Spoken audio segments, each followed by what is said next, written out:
foi me pedido para falar sobre o mTOR, né, inibição do mTOR, né, então a gente sabe que é um medicamento que ele pode diminuir, é usado, que é comprovado e é liberado no Brasil, para o SEGA, né, e para os tumores renais, né.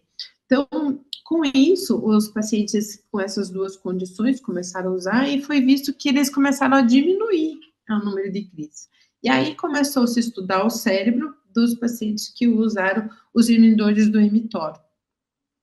E foi visto, então, que eles diminuíam a estrutura do cérebro, reduzia as anormalidades, então os túbulos se tornavam menores, que provavelmente, como ele é um mediador anti-inflamatório, no córtex a gente teve menos tumescência, né?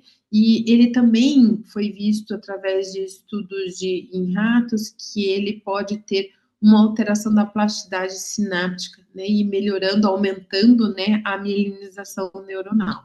Então, parece, assim, algo assim que deixa a gente bem animado, né, em fazer uso, né.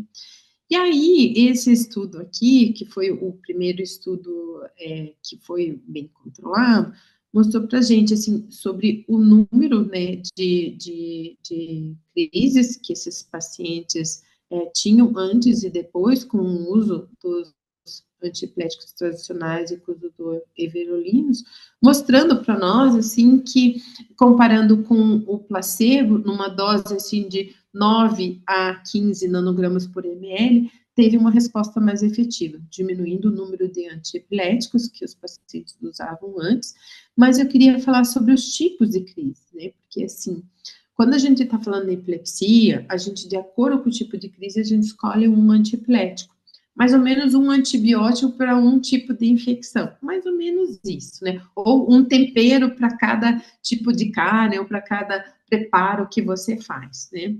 E com isso, o que a gente percebe assim, né?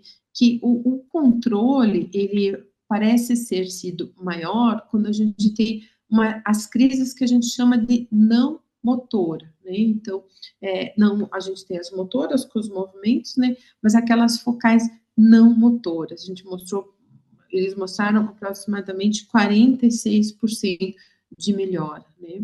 E outros tipos de crises focais também mostraram alguma resposta.